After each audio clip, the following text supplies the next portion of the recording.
요즘 AI 반도체를 둘러싸고 두 가지 상반된 진단이 동시에 나옵니다. 한쪽에서는 엔비디아를 중심으로 조 단위 자금이 순환하는 구조를 두고 거품이라 하고, 다른 한쪽에서는 메모리 공급 자체가 여전히 부족해서 실물 수요가 이 우려를 압도한다고 말합니다.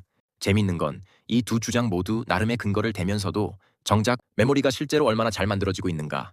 라는 가장 기초적인 질문은 잘 안 다룬다는 겁니다. 자금이 아무리 돌아도 수요가 아무리 넘쳐도 결국 칩을 실제로 찍어낼 수 있느냐가 모든 걸 좌우하기 때문입니다. 그리고 이 질문의 한가운데 있는 게 바로 HBM이고, 최근 삼성전자에서 이 구도를 가늠해 볼 만한 소식이 나왔습니다. 몸값 비싼 메모리가 어떻게 만들어지는지부터 짚어보겠습니다. HBM은 D램을 여러 장 수직으로 쌓아 올린 구조인데, 이 층들을 어떻게 붙이느냐를 두고 삼성전자와 SK하이닉스가 완전히 다른 길을 걸어왔습니다. 비유하자면 이렇습니다. SK하이닉스의 MR 머프 방식은 층 사이 빈틈에 액체 상태의 접착 물질을 흘려넣고 굳히는 방식인데, 마치 벽돌 사이에 콘크리트를 부어 채우는 것과 비슷합니다.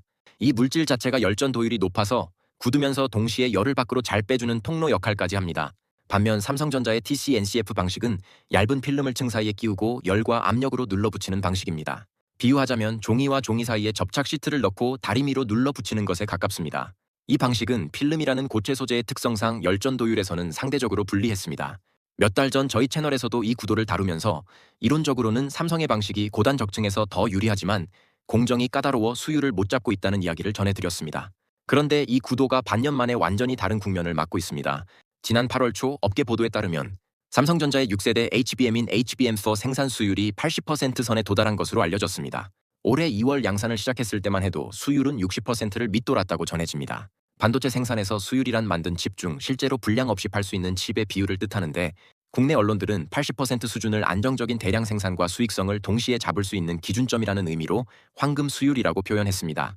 6달 만에 20%포인트 이상을 끌어올린 셈입니다. 이 80%라는 숫자는 단순히 공정이 손에 익었다는 뜻이 아닙니다. 여기엔 두 가지 요인이 함께 작용했습니다. 첫째는 삼성전자가 도입한 설계 방식입니다. 칩을 얇게 깎을수록 마치 얇은 종이가 습기를 먹으면 휘어지듯 칩도 열을 받으면 휘어지는 워피지 현상이 심해집니다. 이걸 잡기 위해 삼성전자는 접합부의 범프, 그러니까 칩과 칩을 잇는 작은 돌기 구조를 신호용과 반결용, 이른바 더미 범프로 나눠 설계했습니다.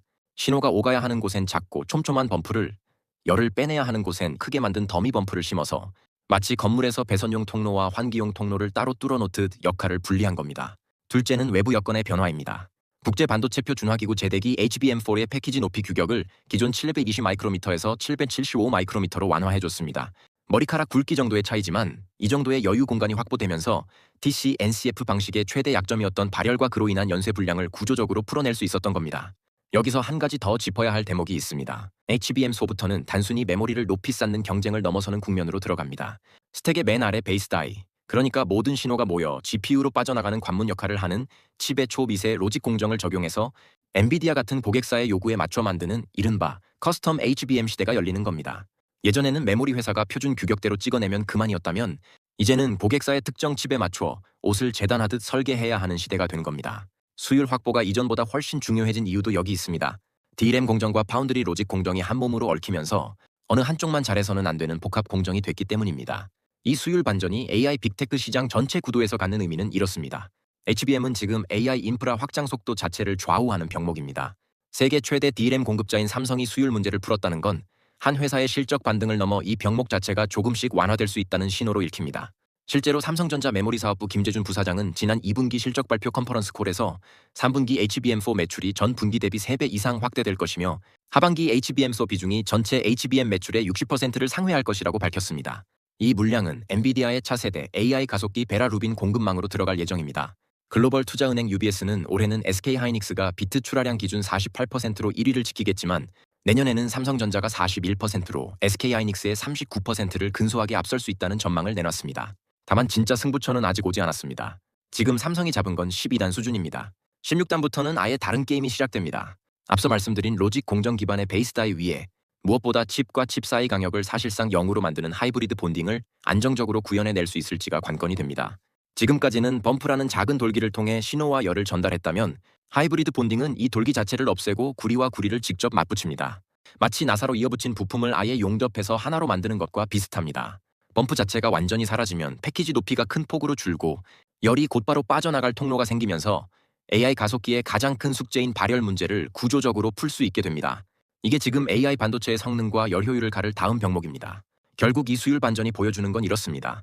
AI 인프라 거품론과 실수요론이 팽팽히 맞서는 지금 적어도 메모리라는 물리적 병목에서는 아직 공급이 수요를 따라가지 못하는 국면이 이어지고 있고 이번 삼성의 수율 개선은 그 병목이 풀리기 시작하는 하나의 신호일 수 있습니다. 다만 진짜 승부는 12단이 아니라 범프가 사라진 16단에서 다시 시작됩니다.